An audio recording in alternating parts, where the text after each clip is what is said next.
Welcome to Special Drive.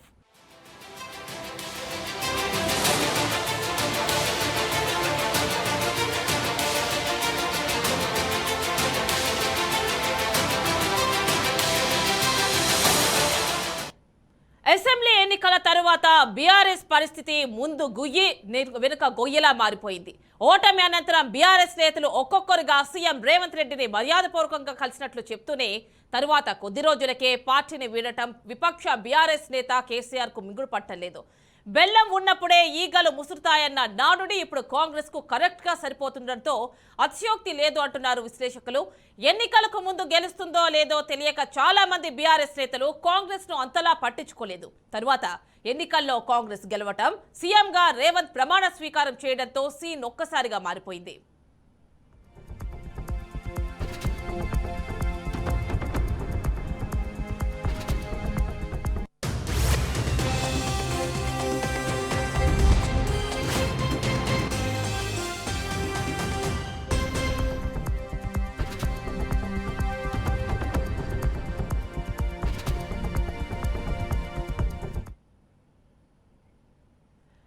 అధికారంలోకి వచ్చి సరికొత్త జోష్ మీదున్న కాంగ్రెస్ పార్టీ పార్లమెంట్ ఎన్నికల్లో మెజారిటీ సీట్లలో పాగా వేయాలని భావిస్తోంది. ఇకవైపు ఆ దిశగా కసరత్తు చేస్తూనే మరోవైపు ఆపరేషన్ ఆకర్ష్ కు పదును పెడుతూ ఉంది. ఈ నేపథ్యంలోనే పలువురు ప్రజాప్రతినిధులను పార్టీలోకి తీసుకుంది. BRS Chevella MP Ranjith Reddy, MLA Danam నాగేందర్లు కేసీఆర్ కు షాక్ ఇచ్చి సీఎం రేవంత్ రెడ్డి సమక్షంలో కాంగ్రెస్ కండువా కప్పుకున్నారు. ఇక మాజీ మంత్రి పట్నం మహేందర్ రెడ్డి, మాజీ మేయర్ బొంతు రామ్మోహన్ ఇప్పటికే హస్తం గూటికి చేరుకున్నారు. బీఆర్ఎస్ నుంచి కాంగ్రెస్, బీజేపీలకు వెళ్లే వాళ్లు తప్ప వచ్చేవారు కనపట్టలేదు. 5 ఏళ్లు కాదు 10 ఏళ్లు అధికారంలోనే ఉంటామని రేవంత్ కాన్ఫిడెంట్ గా చెప్పడం చూస్తుంటే బీఆర్ఎస్ నేతల గుండెల్లో గుబులు మొదలైందంటున్నారు రాజకీయ విశ్లేషకులు. ఎన్నికల్లో గెలిస్తే దేశ రాజకీయాల్లో చక్రం తిప్పాలనుకున్న కేసీఆర్ ఓటమి తరువాత పునరాలోచనలో పడ్డారని, దేశం సంగతి అటుంచితే తెలంగాణలో ఉన్న నాయకులు పార్టీని వీడటం పార్టీకి తీవ్ర నష్టం వాటిల్లుతుందని అంటున్నారు విశ్లేషకులు.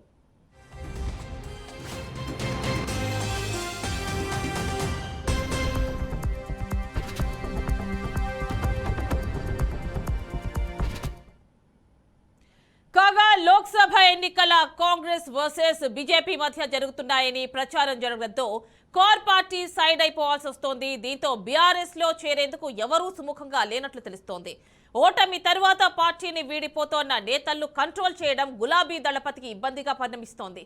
పార్టీ మారుతారంటూ వార్తలు అందడమే ఆలస్యం. ఆ నేతలను పిలిపించుకుని మరీ మాట్లాడుతున్నారు కేసీఆర్. ఇక ఇటీవల వర్ధన్నపేట మాజీ ఎమ్మెల్యే ఆరూరి రమేష్ పార్టీని విడుతున్నట్లు ప్రచారం జరగడంతో కేసీఆర్ ఆయనతో మాట్లాడారు.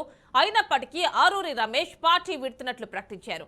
కమలం తీర్థం పుచ్చుకున్నారు. వరంగల్ టికెట్ కడియం శ్రీహర్ కి ఇవ్వడంతో తీవ్ర మనస్తాపం చెందిన ఆరూరి పార్టీని వీడారు. ఇక మరోపక్క ద్వితీయ శ్రేణి నాయకులు కూడా మూకుమ్మడిగా బీఆర్ఎస్ ను వీడి కాంగ్రెస్, బీజేపీలో చేరుతున్నారు.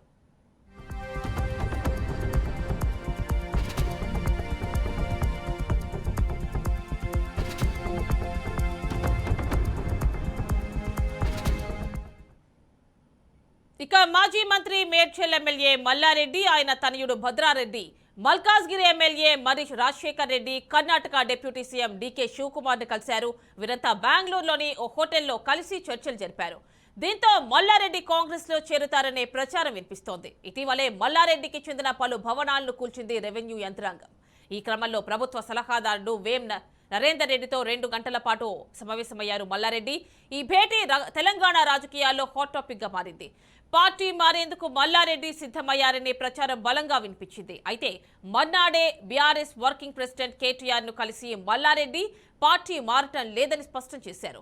ఉమ్మడి ఖమ్మంలో బీఆర్ఎస్ గెలిచిన ఒకే ఒక్క సీట్ భద్రాచలం. ఇక్కడ ఎమ్మెల్యే వెంకట్రావు మంత్రి పొంగులేటికి అనుచరుడిగా చెబుతారు. బీఆర్ఎస్ తరపున గెలిచినప్పటికీ తెల్లం వెంకట్రావు కాంగ్రెస్ తోనే ఉంటున్నారు. ఇంకా ఒకరిద్దరు మాజీ ఎమ్మెల్యేలు కూడా హస్తం గూటికి చేరేందుకు సిద్ధమవుతున్నారనే ప్రచారం జిల్లాలో జోరుగా సాగుతోంది.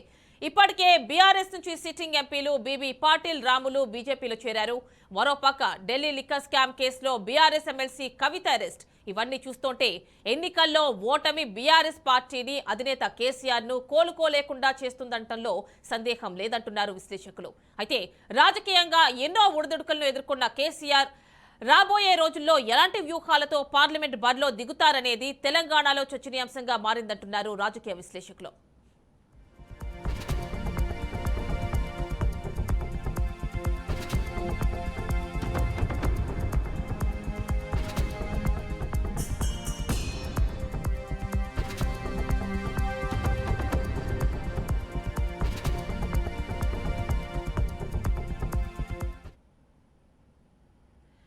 ఇక బీఆర్ఎస్ నుంచి వేరే వేరే పార్టీలకి వలసలకి సంబంధించి పూర్తి డీటెయిల్స్ మా కరెస్పాండెంట్ వాసు అందిస్తారు. వాసు, చెప్పండి, బీఆర్ఎస్ ను వీడుతున్నటువంటి నాయకుల సంఖ్య రోజు రోజుకి ఎక్కువ అవుతోంది.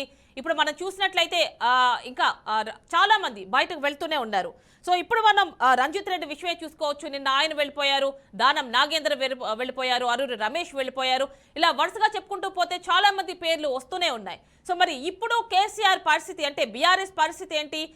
ఎంతో ఉద్దండుగా చెప్పుకునే కేసీఆర్ వీళ్ళందరికీ అడ్డుకట్ట వేయగలుగుతారు? ఎందుకంటే పిలిచి మాట్లాడినప్పటికీ కూడా వాళ్ళెవరూ ఆగుతున్నటువంటి పరిస్థితి కనిపించడం లేదు కదా. యామ్ని, ప్రధానంగా తెలంగాణ అసెంబ్లీ ఎన్నికలు ఫలితాలు వచ్చిన తర్వాత బీఆర్ఎస్ పార్టీకి కోలుకోలేని దెబ్బ తగిలింది. ఆ ఎన్నికల్లో అధికారం మూడోసారి వస్తుందనుకున్న బీఆర్ఎస్ పార్టీకి అపజయమే ఎదురైంది. ప్రతిపక్ష పార్టీకి పరిమితం కావాల్సి వచ్చింది. ఈ ఘటన ఏదైతుందో ఇది కేసీఆర్ మొదటి నుంచి కూడా దీన్ని ఎక్స్పెక్ట్ చేయలేదు. తాము ఖచ్చితంగా అధికారంలోకి వస్తామని చెప్పి హ్యాట్రిక్ కొడతామని చెప్పి బీఆర్ఎస్కి సంబంధించిన అధినేత కేసీఆర్తో పాటు ఆ పార్టీకి సంబంధించిన సీనియర్ నేతలు కేటీఆర్, హరీష్ రావు, మిగతా అందరూ కూడా అనేక సందర్భాల్లో చెప్పడం జరిగింది. మీడియా సమావేశాల్లో కానీ బయట బహిరంగ సభల్లో కానీ అనేక సందర్భాల్లో తాము ఖచ్చితంగా సౌత్ ఇండియాలో మొదటి సీఎం కేసీఆర్ హ్యాట్రిక్ సీఎంగా అవుతారు అని చెప్పి కేటీఆర్ చాలా సందర్భాలు చెప్పడం జరిగింది. కానీ ఫలితాలు దానికి భిన్నంగా వచ్చాయి. బీఆర్ఎస్ పార్టీ ప్రతిపక్ష పార్టీకి పరిమితం కావాల్సి వచ్చింది. ఆ తర్వాత బీఆర్ఎస్ పార్టీకి అతి కొద్ది సమయంలోనే లోక్సభ ఎన్నికలు రావటం, ఇవన్నీ కూడా ఈ లోక్సభ ఎన్నికల్లో అటు బీజేపీ కూడా పుంజుకోవటం, అంటే అసెంబ్లీ ఎన్నికల్లో బీజేపీ పుంజుకోలేదు. కానీ ఆ తర్వాత 8 సీట్లు అసెంబ్లీ ఎమ్మెల్యే సీట్లు తెలంగాణలో బీజేపీ పార్టీ గెలుచుకుంది. ఆ తర్వాత బీజేపీకి బూస్ట్ వచ్చింది. ఆ ఫలితాలు కానీ అట్లాగే ఇటీవల ఏదైతే బీజేపీ చేస్తున్న యాక్టివిటీతో కూడా ఆ పార్టీకి బూస్ట్ వచ్చింది. ఇటు బీజేపీ బూస్ట్ రావటం, ఇటు కాంగ్రెస్ పార్టీ పవర్లోకి రావడంతో బీఆర్ఎస్ పార్టీకి రాజకీయంగా ప్రాధాన్యత లేని ఒక భూమిక తెలంగాణలో ఏర్పడింది. రాజకీయంగా బీఆర్ఎస్ పార్టీ ఇక్కడ ఏం చేయాలనేది ప్రశ్న వేస్తే బీఆర్ఎస్ పార్టీ నేతల నుంచే సరైన సమాధానం రావట్లేదు. ఇక టీఆర్ఎస్ పార్టీ నుంచి బీఆర్ఎస్లోకి మారిన సమయంలో అంతకుముందు కూడా ఆయన ఫస్ట్ టైం సీఎంగా 2014 నుంచి 2018 వరకు ఆయన ఫస్ట్ టైం కేసీఆర్ సీఎంగా ఉన్నప్పుడు థర్డ్ ఫ్రంట్ పేరుతోని, అంటే థర్డ్ ఫ్రంట్ అని డైరెక్ట్గా చెప్పకున్నా కూడా తృతీయ కూటమి, అటు బీజేపీతర కాంగ్రెసేతర కూటమికి ఆయన చాలా ప్రయత్నాలు చేశారు. ఆయన అటు వెస్ట్ బెంగాల్ కలకత్తాకు వెళ్ళి మమతా బెనర్జీని కలిశారు, ఇటు భువనేశ్వరి వెళ్ళి నవీన్ పట్నాయక్ని కలిశారు, బొంబాయి వెళ్ళి ఉద్ధవ్ ఠాక్రేని కలిశారు, అట్లాగే పంజాబ్ వెళ్ళి అకాలీదళ్ లీడర్ని కలిశారు, అట్లాగే అటు మహారాష్ట్రలోని ఎన్సీపీ లీడర్ శరద్ పవార్తో భేటీ అయ్యారు. ఈ రకంగా అంటే బీజేపీకి కాంగ్రెస్కి మధ్యంతరంగా అటు డిఎంకే నేతలను కూడా కలిశారు. సిపిఎంకి సంబంధించిన సిపిఎం పినరయి విజయ్ కేరళ సీఎం ఆయనను కూడా వెళ్ళి త్రివేంద్రం వెళ్ళి ఆయన కూడా కలిశారు. అంటే బీజేపీయేతర కాంగ్రెసేతర ఒక కూటమికి కేసీఆర్ తీవ్రస్థాయిలో ప్రయత్నాలు చేశారు. ఆ ప్రయత్నాలన్నీ కూడా మళ్ళీ 2019 ఎన్నికల తర్వాత ఆ ప్రయత్నాలన్నీ కూడా బెడిసికొట్టాయి. ఆయన మళ్ళీ ఆ ప్రయత్నాల్ని అంతగా చేయలేదు. ఆ తర్వాత రెండోసారి ఆయన సీఎం అయిన తర్వాత 2018 తర్వాత కేసీఆర్ రెండోసారి సీఎం అయిన తర్వాత చాలా అంటే ప్రజాదరణ చాలా ఎక్కువ ఇచ్చారు బీఆర్ఎస్ పార్టీకి. అంతకుముందు 60 సీట్లకు పైగా బీఆర్ఎస్ పార్టీకి వస్తే 2014లో 2018లో 88 సీట్ల దాకా బీఆర్ఎస్ పార్టీకి ఇచ్చారు. అంటే చాలా ఘన విజయాన్ని బీఆర్ఎస్ పార్టీకి కట్టబెట్టారు. ఇదంతా కూడా బీఆర్ఎస్ అధినేత కానీ బీఆర్ఎస్ పార్టీ నేతల్లో ఒక ఆత్మవిశ్వాసాన్ని నింపింది. ఖచ్చితంగా తెలంగాణలో తమకు తిరుగులేదు, తెలంగాణలో తమ రాజకీయాలని శాసించే పార్టీ ఇంకొకటి లేదు, బీజేపీ కానీ బీఆర్ఎస్ కానీ లేదని చెప్పి వాళ్ళు ఒక డిసిషన్కి వచ్చారు. ఆ క్రమంలోనే టీఆర్ఎస్ని బీఆర్ఎస్గా మార్చారు. టీఆర్ఎస్ని తెలంగాణ రాష్ట్ర సమితి భారత రాష్ట్ర సమితిగా మారిపోయింది. ఈ భారత రాష్ట్ర సమితిగా మారిన క్రమంలో ఆయనతోని చాలా రాజకీయ పార్టీలే కలిసి ప్రయాణించే ఒక వాతావరణం అప్పుడు ఏర్పడింది. ఆయన బీఆర్ఎస్ పార్టీ పెట్టే టైంలోనే కర్ణాటక అప్పటి అసెంబ్లీ ఎన్నికలు రాలేదు. జేడీఎస్కు సంబంధించిన కీలక నేత ఆ పార్టీ రాష్ట్ర అధ్యక్షుడు అట్లాగే మాజీ ముఖ్యమంత్రి కుమారస్వామి చాలా అన్యోన్యంగా చాలా సానుకూలంగా బీఆర్ఎస్ ఏర్పాటు పట్ల అట్లాగే బీఆర్ఎస్కు సంబంధించిన అనేక కార్యక్రమాల్లో తొలి దశలో ఆయన యాక్టివ్గా పార్టిసిపేట్ చేశారు. ఆ తర్వాత అసెంబ్లీ ఎన్నికల్లో బీఆర్ఎస్ జేడీఎస్తో కలిసి పోటీ చేస్తుంది, లేకపోతే జేడీఎస్కి అనుకూలంగా ప్రచారం చేస్తుందన్న ఒక వార్త వచ్చినా కూడా ఎందుకో మరి బీఆర్ఎస్ పార్టీ కర్ణాటకలో ప్రచారానికి దూరంగా ఉంది. జేడీఎస్ కూడా దాదాపుగా బీఆర్ఎస్ నుంచి విడిపోయి బీజేపీలో చేరింది. ప్రస్తుతం ఎన్డీఏ కూటమిలో జేడీఎస్ కొనసాగుతుంది. ఇటు వీసీకే అనే ఒక తమిళ్ పార్టీ, అక్కడ 2 ఎంపీ సీట్లు ఉన్నాయి. ఆ తమిళ పార్టీకి చెందిన తిరుమావలవన్ అనే ఒక ఎంపీ, ఆయన బీఆర్ఎస్ ఆవిర్భావం రోజు తెలంగాణ భవన్ వచ్చి కేసీఆర్కి సంఘీభావంగా ఆయన మాట్లాడారు. బీఆర్ఎస్ తప్పకుండా తమ పార్టీ వీసీకే ఖచ్చితంగా ఉంటుందని చెప్పి ఆయన భరోసా ఇచ్చారు. కానీ ఆయన కూడా క్రమక్రమంగా దూరం అయిపోయారు. ఆ తర్వాత ఆయన ఇప్పుడు ఇండియా కూటమిలో కొనసాగుతున్నారు. డిఎంకే కూటమిలో వీసీకే పార్టీ చేరిపోయింది. ఈ రకంగా ఇటు మహారాష్ట్రలో కూడా, తెలంగాణ బార్డర్లో ఉన్న మహారాష్ట్రలో కూడా చాలా ప్రాంతాల్లో బీఆర్ఎస్ పార్టీ అనేక కార్యక్రమాలు చేపట్టింది. ప్రజల్ని సమీకరించే ప్రయత్నం చేసింది. అక్కడ కీలకమైన నేతలను కూడా బీఆర్ఎస్లో చేర్చుకునేందుకు ప్రయత్నాలు చేసింది. అటు నాందేడ్ కానీ, పర్భని కానీ, బీడ్ కానీ, షోలాపూర్ కానీ, అట్లాగే ఔరంగాబాద్ కానీ, ఈ ప్రాంతాల్లో చాలా కార్యక్రమాలు బీఆర్ఎస్ పార్టీ చేసింది. ఆ యాక్టివిటీ కూడా పెంచింది. ఈసారి అధికారులకు వస్తే మహారాష్ట్రలో ఇప్పుడు మనం అనుకున్న ప్రాంతాల్లో బీఆర్ఎస్ ఖచ్చితంగా ప్రభావం చూపే అవకాశం వచ్చే విధంగా కేసీఆర్ ప్రయత్నం చేసేవాడేమో. కానీ అనూహ్యంగా అసెంబ్లీ ఎన్నికలు ఓడిపోయిన తర్వాత బీఆర్ఎస్కి చాలా దెబ్బ మీద దెబ్బ జరుగుతుంది, షాక్ మీద షాక్ తగులుతుంది. చాలామంది కీలక నేతలు వెళ్ళిపోయారు. సిట్టింగ్కి సంబంధించి గత ఎన్నికల్లో 9 మంది బీఆర్ఎస్ తరపున గెలిస్తే ఇప్పుడు దాదాపు 3 మాత్రమే మిగిలారు. దాదాపు 5 మంది సిట్టింగ్ ఎంపీలు మారిపోయారు. ఒక ఎంపీ అసెంబ్లీలో ఎమ్మెల్యే గెలిచారు, కొత్త ప్రభాకర్ రెడ్డి, మెదక్ ఎంపీ. ఇటు బీజేపీలో 2 చేరిపోయారు, రాములు అట్లాగే బీబీ పాటిల్. కాంగ్రెస్ పార్టీలో 3 చేరారు, నేతకాని వెంకటేష్ అట్లాగే పస్నూరి దయాకర్, వీళ్ళు చేరారు. కాంగ్రెస్ పార్టీలో వీళ్ళు చేరిపోయారు. అంటే దీనికి సంబంధించి మనం పరిశీలిస్తే అసెంబ్లీ ఎన్నికల తర్వాత బీఆర్ఎస్ పార్టీకి కోలుకోలేని విధంగా రాజకీయపరమైన దెబ్బలు తగులుతున్నాయి. ఇటు ఎమ్మెల్యేలు కూడా తాజాగా రంజిత్ రెడ్డి కూడా నిన్న చేరారు కాంగ్రెస్ పార్టీలో, దయాకర్ మొన్న చేరారు, అంతకుముందు నేతకాని వెంకట. ఇట్లా 3 సిట్టింగ్ ఎంపీలు కాంగ్రెస్ తీర్థం పుచ్చుకున్నారు. తాజాగా గ్రేటర్ హైదరాబాద్లో కాంగ్రెస్ పార్టీకి ప్రాతినిధ్యం లేదు. ఇక్కడ తెలంగాణ అంతా కూడా గణనీయమైన ప్రభావం చూపిన కాంగ్రెస్ పార్టీకి గ్రేటర్ హైదరాబాద్లో ఉన్న 29 స్థానాల్లో 1 స్థానం, అంటే ప్రధానంగా రంగారెడ్డి, ఉమ్మడి రంగారెడ్డి జిల్లా మినహాయిస్తే గ్రేటర్ చుట్టుపక్కల మేడ్చల్ అట్లాగే ఈ హైదరాబాద్ సంబంధించి చాలా నియోజకవర్గాల్లో కాంగ్రెస్ పార్టీకి ప్రాతినిధ్యం లేకుండా పోయింది. ఇప్పుడు గ్రేటర్ హైదరాబాద్లో సికింద్రాబాద్, చేవెళ్ల, మల్కాజ్గిరి, హైదరాబాద్ ఎంఐఎంకి మినహాయిస్తే ఈ 3 నియోజకవర్గాల్లో కాంగ్రెస్ పార్టీకి అత్యంత కీలకమైన స్థానాలు. ఇక్కడ ప్రధానంగా మహబూబ్నగర్, చేవెళ్లకు సంబంధించి పీసీసీ ప్రెసిడెంట్గా ఉన్న సీఎం రేవంత్ రెడ్డి ఇన్ఛార్జ్గా ఉన్నారు. ఆ 2 సీట్లలో ఆయన గెలిపించే బాధ్యత పార్టీ ఆయన పైన పెట్టింది. దానికి మొదటి నుంచి కూడా రేవంత్ రెడ్డి చేవెళ్ల పరిధిలో ఉన్న చాలామంది లీడర్లని చేర్చుకునే ప్రయత్నం చేశారు. తాజాగా నిన్న రంజిత్ రెడ్డి చేరారు. అంతకుముందు చేవెళ్ల పరిధిలోకి వచ్చే రాజేంద్రనగర్ ఎమ్మెల్యే ప్రకాష్ గౌడ్ కూడా ఆయన పార్టీలో చేరలేదు, కానీ సీఎంని కలిశారు. అంతకుముందు కూడా మెదక్ సంబంధించిన 4 ఎమ్మెల్యేలు కలిశారు, కానీ వాళ్ళు మళ్ళీ పార్టీ మారట్లేదని చెప్పడం జరిగింది. ఇటు చేవెళ్లకు సంబంధించి యాక్టివిటీ చేశారు. ఇటు సికింద్రాబాద్కి సంబంధించి కూడా దానం నాగేందర్ ఆల్రెడీ చేరారు. దానం నాగేందర్ కూడా గ్రేటర్ హైదరాబాద్లో ఆయనకు చాలా రాజకీయ ప్రాధాన్యత ఉంది. రాజకీయ జీవితం అంతా కూడా గ్రేటర్ హైదరాబాద్లోనే గడిచింది. చాలాసార్లు ఎమ్మెల్యేగా ఆయన గెలిచారు, మాజీ మంత్రిగా పనిచేశారు. కాంగ్రెస్ పార్టీలోనే ఆయన రాజకీయ జీవితం అంతా ఎక్కువ భాగం కొనసాగింది. తెలంగాణ వచ్చిన తర్వాత ఆయన బీఆర్ఎస్ పార్టీలో చేరారు. అంటే నాగేందర్ రాకతోని గ్రేటర్ హైదరాబాద్లో మొదటిసారిగా కాంగ్రెస్ పార్టీకి ఒక ప్రాతినిధ్యం ఉన్న ఒక లీడర్ దొరికినట్లయింది, ఒక ఎమ్మెల్యే, సిట్టింగ్ ఎమ్మెల్యే వచ్చినట్లయింది. ఆయనకి సికింద్రాబాద్ ఎంపీ సీట్ ఇస్తారని ప్రచారం జరుగుతుంది, కానీ అది కాంగ్రెస్ పార్టీ నుంచి ఒక క్లారిటీ రావాల్సింది. ఈ రకంగా గ్రేటర్ హైదరాబాద్లో బీఆర్ఎస్కి సంబంధించి ఇప్పటికే చాలామంది లీడర్లు, మనం హైదరాబాద్ మినహాయిస్తే మిగతా చాలా జిల్లాల్లో చాలా రకాల రాజకీయ సమీకరణలు మారిపోతున్నాయి. మనం వరంగల్ జిల్లాకు సంబంధించి తాటికొండ రాజయ్య ఆల్రెడీ కాంగ్రెస్ పార్టీని ఆయన కలిశారు. అట్లాగే ఆరూరు రమేష్ బీజేపీలో చేరిపోయారు.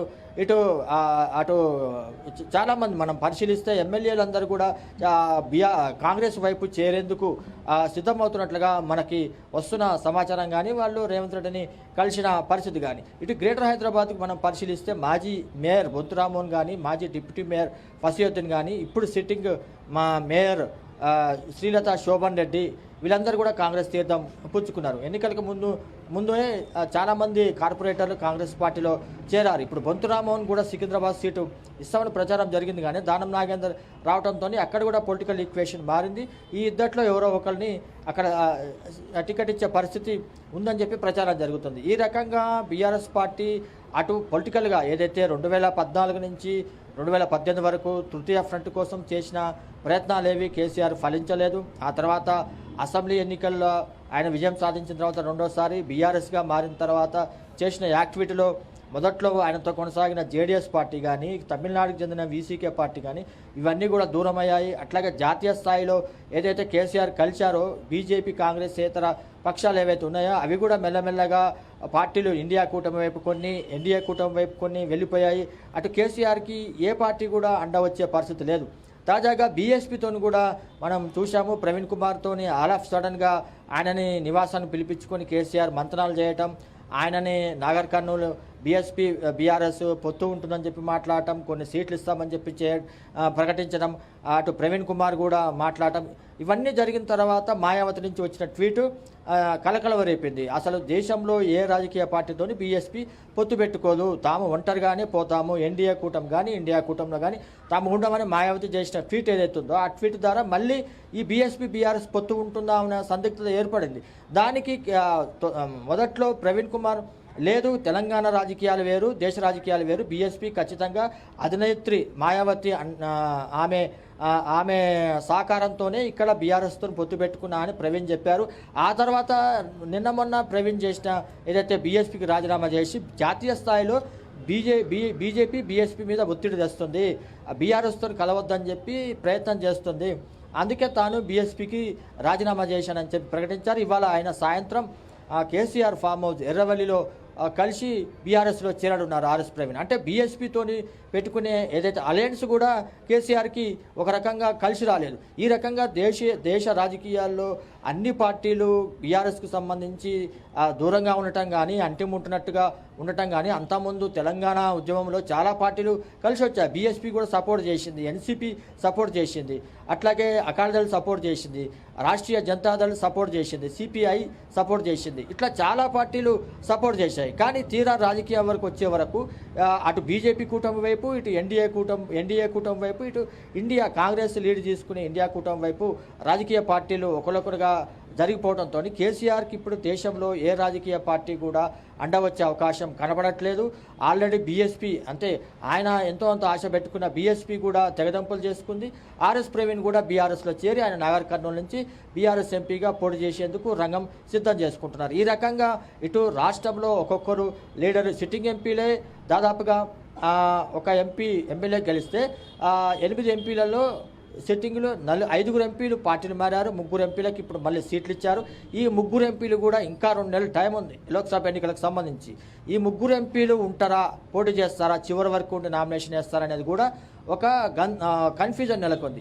అంటే ప్రకటించిన పేర్లు అంటే ఆల్రెడీ సీటు కోసం ప్రయత్నం చేసిన చాలామంది లీడర్లు మనం ఇంతకుముందు చెప్పుకున్నట్టుగా మల్కాజ్గిరి నుంచి మల్లారెడ్డి ప్రయత్నం చేసినా కూడా ఆయన బెంగళూరు వెళ్ళి డీకే శివకుమార్ని ఆయన కుటుంబ సభ్యులతో కలిసి వెళ్ళి నేను కలవటం, అట్లాగే బీఆర్ఎస్తో తాము పోటీ చేయట్లేదని చెప్పడం, రంజిత్ రెడ్డిని అభ్యర్థిగా ప్రకటించిన ఆయన దూరంగా ఉండటం, ఈ రకంగా ఆరూరు రమేష్ని వరంగల్ పెద్ద హైదరాబాద్ నడిచింది వరంగల్కి తీసుకొచ్చి ఆయనను బుజ్జగించే ప్రయత్నం చేసిన ఆయన తెల్లారే వల్ల బీజేపీలో చేరి ఇప్పుడు ఆయనకి వరంగల్ ఎంపీ సీటు బీజేపీ ఇచ్చింది. ఈ రకంగా రాజకీయ పార్టీలన్నీ కూడా దూరంగా జరగటం, ఉన్న లీడర్లు కూడా ఒకరొకరుగా వెళ్ళిపోతుండటంతో బీఆర్ఎస్ భవిష్యత్తు ఏ రకంగా ఉంటుంది, కేసీఆర్ వేయబోయే వ్యూహరచన ఏ రకంగా ఉంటుంది, ప్రధానంగా ఈ లోక్సభ ఎన్నికల్లో ఎన్ని సీట్లు గెలుస్తారు, ఈ సీట్ల మీదనే బీఆర్ఎస్కి సంబంధించిన ఫ్యూచర్ ఆధారపడి ఉంది అనేది రాజకీయ వర్గాల్లో జరుగుతున్న చర్చ. యామిని.